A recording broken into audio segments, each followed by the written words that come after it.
Well, it looks like that's it then for Lucas Paquetá and his time at West Ham United, and it also looks like Adama Traoré is set to sign for the club in what is sure to be a busy final few days of the transfer window.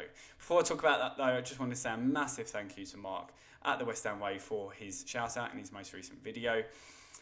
If you've come from that, if you've subscribed off the back of that, then welcome on board. If you haven't subscribed yet, please do so. It really helps a new channel like mine out. And if you could drop a like on this video, it'd be very much appreciated. I want to get out to as many West Ham fans as possible. Now let's do a bit of a transfer roundup. I know a lot of the topics have been talked about a lot by different West Ham fans over the last few days and last few weeks. But just wanted to give you my thoughts on it.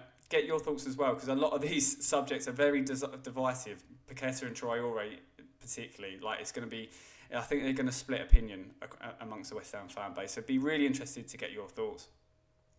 And yeah, let's go through it. So Lucas Paquetá is obviously set to join Flamengo. It's been dragged out really, hasn't it, for the last couple of weeks. I'll be sort of relieved when it's all done, just so we can stop talking about it, stop hearing about it.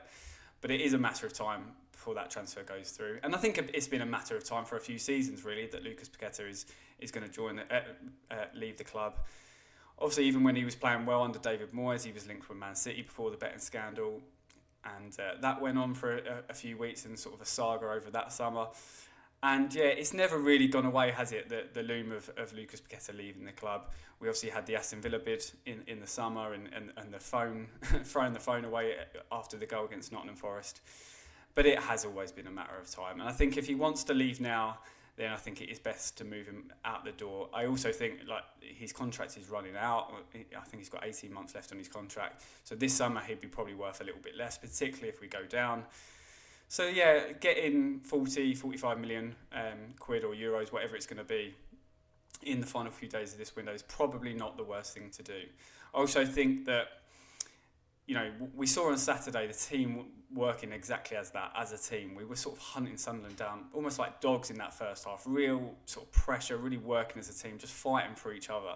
And if you've got a player that's not doing that, they're going to stick out like a sore thumb. So if he's not 100% on board, then I think we move him on. I think it makes sense. It does make me sad because I think Paquetá is a very good player. Technically, he's a very good footballer. He has potential to play a lot better than he has done this season or even the last few seasons. And we know there's been so much going on with him.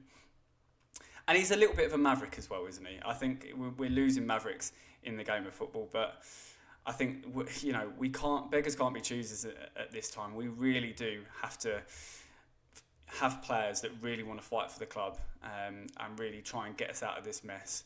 And if Lucas Paquetá's not got the right mindset for that, then we do need to move him on. I would say that we need to replace his creativity. I do think we need someone else. I know on Saturday he didn't play, and we created plenty of chances, but that obviously won't always happen from now until the rest of the season.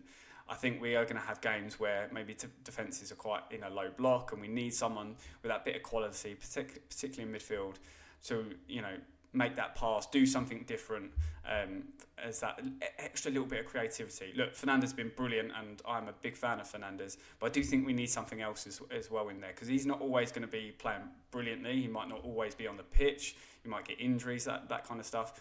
So we definitely need to replace Paqueta's creativity in this team. There is a real lack of creativity in this squad. So I hope it's not just a thing of we get him out and Traore comes in and that's sort of it in terms of the sort of midfield winger department. I hope we do bring someone in, because I do think we definitely need it. So yeah, that's Paquetá. Let me know your thoughts. He's a divisive character, it is Paquetá. So people might be sad that he's leaving and want to keep him on. But I think generally the consensus will be that if he wants to go, get him out the door and bring someone else in. Talking of incomings, Adama Traoré is at the training ground today, we're led to believe. And yeah, it looks set to sign it. It looks like Nuno has finally got his man. I think he wanted him at Nottingham Forest. He wanted him since he joined West Ham, and it looks like he's finally going to get him. And I'm a little bit unsure about this one, to be honest with you. I think we all know he's got a real lack of quality, particularly with his final ball.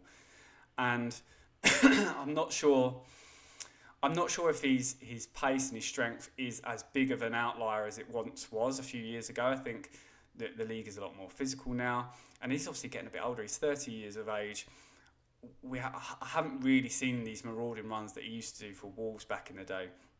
Haven't seen that in a while. Now look, he hasn't played a lot of football. Fulham are a really good possession team, so teams that often play sort of a low block against them, so he doesn't always have the space to run into. We're very much a counter-attacking team, so that definitely does suit him. But yeah, I think his lack of quality on the ball and the fact that he's not played a lot of football recently, I'm really worried about, to be honest with you. But I said this about Jesse Lingard. Jesse Lingard at the time when he joined was not particularly playing well. I don't think he was playing a lot of football. He seemed like one of those players that maybe past his best, and we obviously know how that ended. So yeah, I'm a little bit unsure. I think the fact that Somerville's really upturned his form massively helps in getting this one through, because I think if Somerville had got injured again or just hadn't picked up his form and was still lacking in quality in the final third himself, then we might needed to go and go big for this position. We might have gone out and got a real proper left winger, and then Somerville could have just been almost a squad player. But I think the fact that Somerville's been so good does mean that we could probably bring someone in like Traore that is going to be an impact player. I really don't want to see Traore starting, and I'm pretty sure he won't be. He's going to be an impact player for West Ham. I think we all know that. But it's obviously a big risk.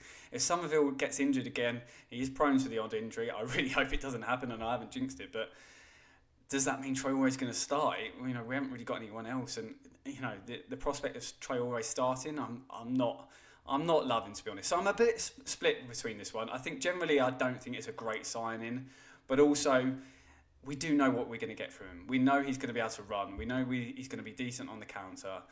And he just gives us another option off of the bench, a bit of an impact sub. Let's say we're 1-0 up, the other team are coming onto us, we need that outlet, then he definitely provides that. So I'm a bit split. Let me know your thoughts, because I think, again, some people will be like, yeah, it makes sense, and other people will just be like, he's just not good enough for the Premier League anymore. So, yeah, it'd be interesting to get your thoughts. Another deal that looks like it's still sort of, there's murmurings of it happening is the Kinksy, is that how you say? Kinski, sorry, loan deal until the end of the season from Tottenham. Really strange one. I think the Hermansen stuff as well has gone a bit quiet, because it was said that it would be a bit of a swap deal, a loan swap deal between the two keepers. That's gone a little bit quiet now. It maybe looks like it will be a Kinski straight loan deal until the end of the season with an option to buy. I just don't get it. I really don't get it. I just don't think the goalkeeping department is somewhere we need to strengthen now. I think Areola has actually had one of his better seasons for the club. He looks fairly solid. Nuno looks like he's happy with Areola. So I don't really get this one. And also, in terms of for the future, if we go down and we want to move Areola on, I believe he's on big wages, so that might happen. We go down, Areola goes, then Hermansen, he might be the new manager's choice, because I think if we do go down, we'll probably sack Nuno. You'd like to think, you never know with West Ham, but you'd like to think we'll get an attacking coach in to really attack the Championship, and they might fancy Hermansen. They might think, a ball playing goalkeeper, someone who's got good distribution. They might think, yeah, he's the one for me, and he's going to grow into this team. He's going to grow and improve in terms of his command of area, which we know is a problem. Him coming for crosses, coming for corners, that kind of stuff. So I really don't get this one. It's a strange one. You'd have to really not fancy Hermansen to not play any football from now until the end of the season to think that this deal needs to be done. So real strange one for me. I'll be interested to see if this happens or not. And then the centre back stuff, it's really gone quiet, to be honest, in terms of players coming in. There's been rumours about the Disasi stuff again. He's been long linked with the club now. And again, I'm really not happy with that one, because I just do not think he is what we needed at all. I mean, I wasn't really particularly happy with the Dyer link, but I can understand that more than Disasi. We need someone with experience. We need someone with leadership qualities who's going to go in and just shore us up a little bit. Not particularly great on the ball, not great coming out of defence, just good at getting rid of the ball, defending, wanting to defend. Running the line almost, leading the line, and yeah, I think Disasi just doesn't work for me. I don't think he's that type of player. I don't think he's the type of character we want to bring into the club. It's not really happened for him at Chelsea or Aston Villa. So yeah, I'm a bit unsure of that one. It looks like we're trying to cancel the Igor loan to try and facilitate that and the Kinski loan, which I mean, just keep Igor. I mean, look, we've not really seen much of Igor. It doesn't make sense for him to remain at the club, but if that's your alternative, Disasi, and is that an upgrade? I'm not too sure. I've not seen enough of Disasi to think, yeah, get him in and at all costs. So I was hoping we would bring in a proper centre half, like say someone that has leadership qualities, can stick his head on absolutely everything coming into the box, and will really be an asset going into the final few months of the season.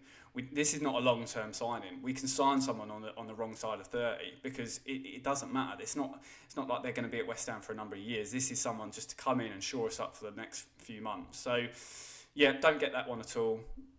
I don't think Disasi is the type of player we need to bring in. I think the players that we've been linked with as well don't exactly fill me with a lot of promise. And like I say, it has gone quiet on the centre-back front. I know Sully was pushing that Nuno needed to make his mind up, but we've got a final few days. We need a centre-back in. That's just matter of fact. So I don't know what the club's doing on this one, and hopefully we get some news on this in the coming days, or in the coming hours, I should say, because yeah, we do have a few days left, and time is of the essence. So that's a little bit of a roundup and my thoughts on it. Lucas Paquetá looks set to leave. Traore looks set to come in. Kinski loan there's still murmurings about that, and it also looks like we're revisiting the Disasi stuff. Let me know your thoughts on all of the above, and yeah, let's hope that the next few days pan out how we want them to. It will be interesting to see who will be rumoured to be the sort of Paquetá replacement, if there is going to be one. And yeah, I think it's going to be a very interesting final few days of the January transfer window for this club. Come on, you Irons.